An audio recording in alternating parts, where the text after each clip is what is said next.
Jaguar F-Type Gr.3 race car in VR. Hello there everybody and welcome to a special race in a Jaguar here at OpenFed Gaming. I am the OpenFed. We're driving a Jaguar F-Type Gr.3 car in a World Touring Car 700 race. We're racing at the Deep Forest Raceway track. We're doing 10 laps and we start at 20th of 20 cars with a rolling start.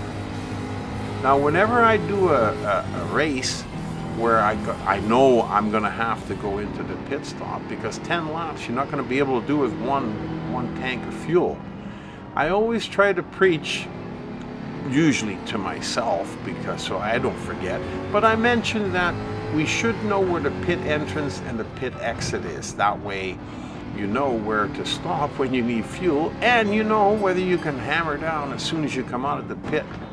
You know, because if there's a corner right after you come out of the pits, then you've got to know that so you don't overshoot the corner. Now this track has got a couple of places like the one we're in right now where it's kind of nice to pass, so you can just kind of, but you got to watch out for the other cars because you got to kind of weave in and out of between the other cars. Now as we're coming up to the end of the straight section here, we turn the corner. The pit entrance will be on our left-hand side coming up as we go down the hill here a little bit. And you'll be able to see the line. It starts right here and then it just veers to the left a little bit. And as you come up the hill here, at right to the end of the first lap, you keep an eye out on the left-hand side and you'll see where the pit exit is. As we're trying to get by these, right there is the pit exit. Now, when you first start this race, at the beginning of the first lap, the OpenFed always wants to start passing and be in the lead before the first lap is over. But as you can see, it's a little bit in and out, and it goes back and forth, and it would be really hard to pass a car here. You can do it if the other guys are going really slow, but they usually zip along pretty good in races like this too. So it's best to just stick behind them, stay with them, catch up to whoever is right in front of you. And then when you get to about right here, you know that at that corner there, you're going to get that straight section again that goes through the tunnels. Now, you can either cut tight on the inside here, or you can power around the outside, whichever way you want to do it.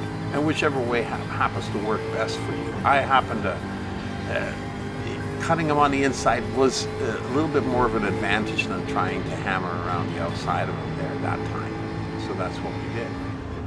Here where we're catching up to these guys. Now sometimes they like to block you out, and when they do, you just got to have a little bit of patience. I mean, it is a 10-lap race, and we're still only in our second lap.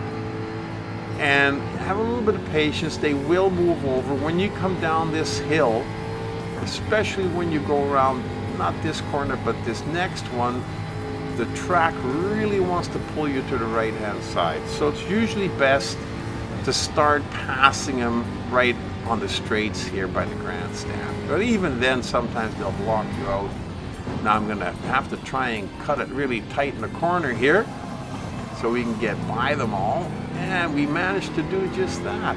That was actually a pretty good turn there. It worked out really well. Anyhow, back in that back and forth section again in our third lap, and we pretty well got to stay behind him. He's driving a little bit erratic in that Lamborghini, I take it. So we're just going to stay behind him and wait till we get to that straight section by the tunnels again, and that's where we're going to try and pass him.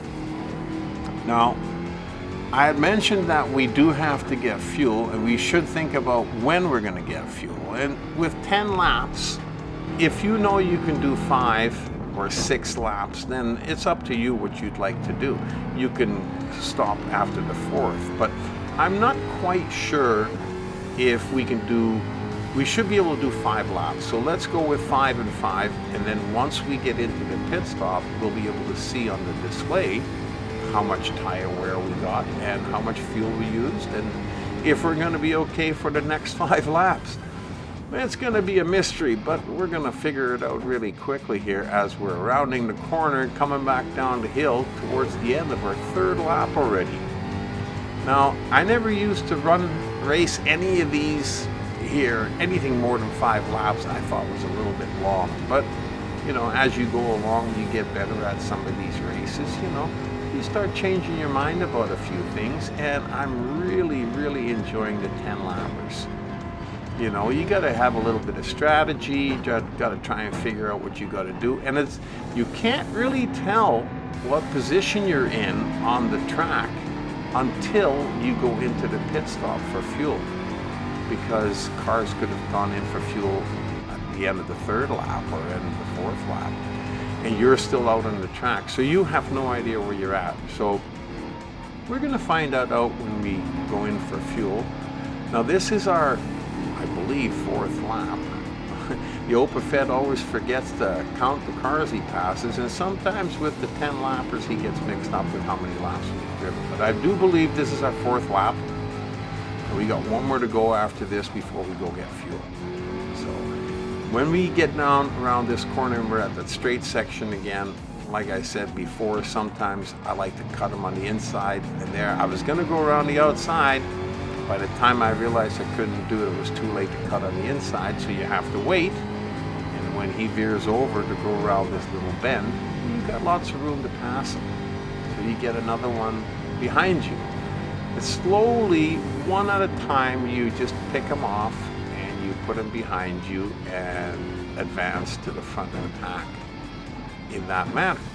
As we're coming around the corner here, another lap, almost gone. Like I said, these laps don't take very long.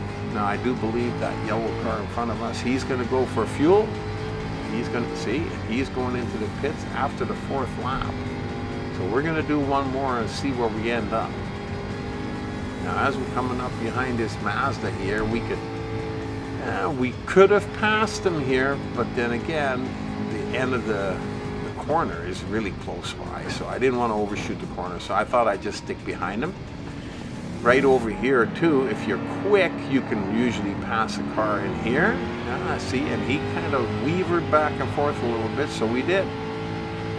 But usually, if you're trying to pass a car in that little spot, it could get chaotic if he's going fast too. But that little Mazda slowed down a little bit for us to let us go, which was really nice of him. Now here we got to stay behind this guy again until we get to that straight section by the tunnels. But that's okay. Just keep with him. Stay right close with him. Don't let him get too far ahead of you, so that when you get to the tunnels, you can actually pass him. And it's coming up. Well, you can see we got another 2 cars in front of him there. Now there was 19 cars I had to pass all together, so you're not going to pass those in 4 or 5 laps. It's going to take a little bit longer than that, especially when we go in for fuel. So now we can't seem to catch up to this guy. He zipped away on us. So with that, and it's not that big a deal, because like I said, we're almost at the end of this lap and we're going to go into the pit stop, so we're going to take a break here anyhow. So whether you just pass him and go into the pit stop or you stay behind him, it's really 6 of 1, a half a dozen of nothing. So we're just going to veer over to the left here, get in on the other side of that dash line, and then we go in and we're going to get some tires. Well, our tires are not that worn down, but we're going to change them anyhow. We're in here, so we came in, I can't remember what position we were, but we're 9th now. We got other cars coming into the pit stop with us, and we got a few just racing by. Oh, we're into 11th, 12th already. Well, we're dropping positions quickly. Not that that really makes much of a difference, because those could all be cars that haven't gone in for fuel yet. Now we're going to fuel the tank, and then we're going to get out of here and get moving again. It looks like we're leaving the pit stop in 17th place. So now we got to get moving, because we've only got 5 laps left to go. 16 cars to pass, depending upon who hasn't gotten fuel yet. So we're just going to let the race play itself out. We'll catch up to these guys and stay with them through this little turn again. I see we're behind that erratic blue Lamborghini again. Well, we're going to pass him again, I suppose if we want to win this race, we're going to go by him. We're going to have to put him behind us for good this time. Coming through here, you just, like I said, just stay with him. Try and stay with him best you can, because we want to be able to pick off one for sure, maybe two, through these tunnels here. Being in 17th place, we don't know how many cars we're going to pass when we go by the pit stop, but we do know that we've got 3 here that we pass, so that moves us up considerably, which is great. As we're coming through here, another lap almost gone. Well, I tell you, this car, can't remember having driven this car, and I'm not the biggest fan of those big black bumper things on the top of the seat. I'm not sure what they call them. You can see them every once in a while, like on the left-hand side there.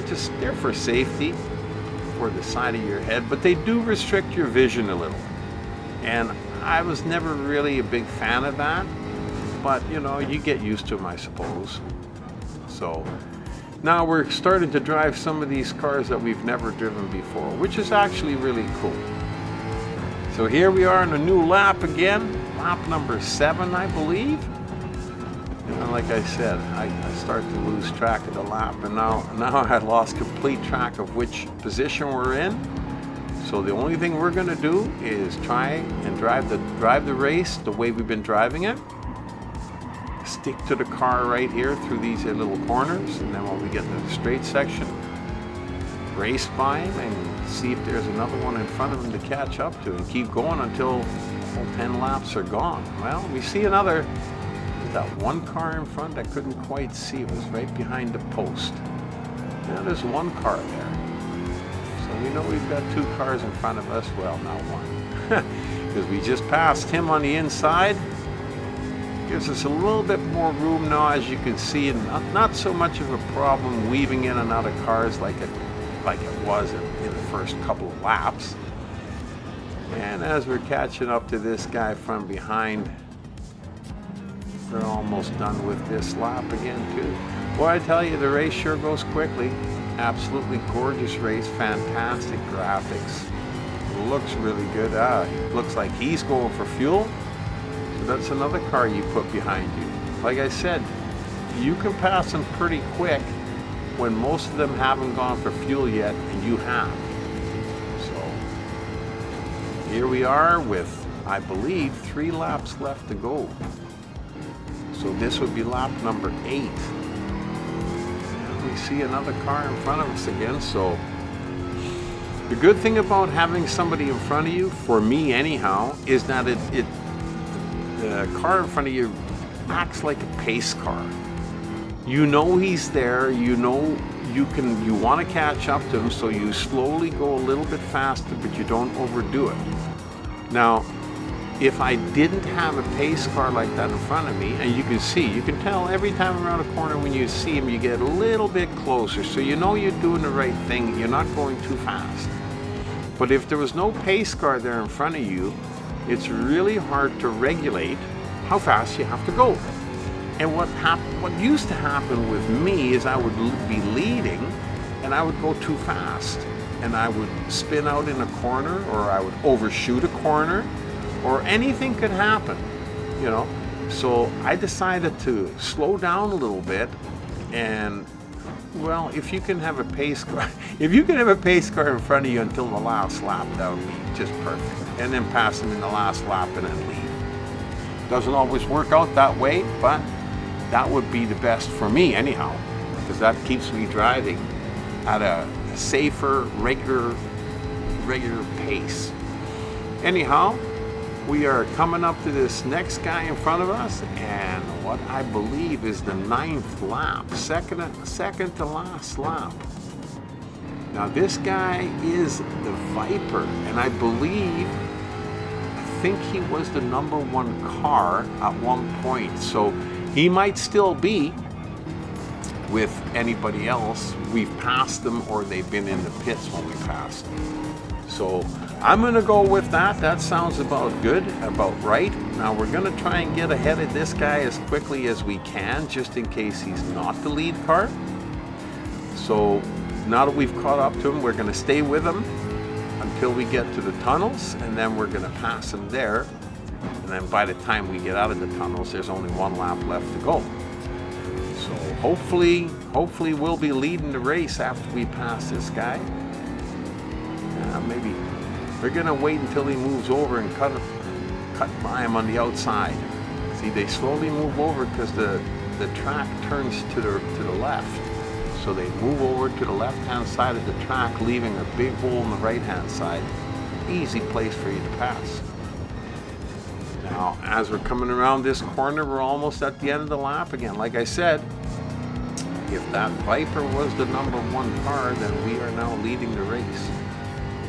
But we're not going to find that out until we get to the end of the 10th lap, and if we actually see that checkered flag. And here again, like I said, that corner, be careful, because if you go around that corner too fast, it really pulls you towards that outside wall. And make sure you slow down for these corners in time so that you don't overshoot them. Took me a long time to learn all that and to do it the right way, because even still I overshoot corners every once in a while, just being impatient, wanting to get ahead, or for whatever reason. It doesn't make any difference. I still do it once in a while, but we're getting better.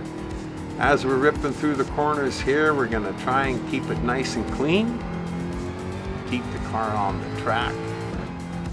And I don't believe there's any more cars in front of us, so we don't have to worry about passing anybody. We got that nice long straight section through the tunnels here, and then one corner and down and up the hill, and we're home free. Absolutely fantastic race. I really like this one. I really enjoyed driving this Jaguar, and I think I might be using it in some upcoming races too. I hope you enjoyed this race and maybe got some hints or tips out of it. If you just came just to watch for the fun of it, nothing wrong with that. That's just fantastic. Love having you, and hope you'll be back again real soon at OpenFed Gaming. Until then, you've been racing a Jaguar F-Type Group 3 race car with me, the OpenFed.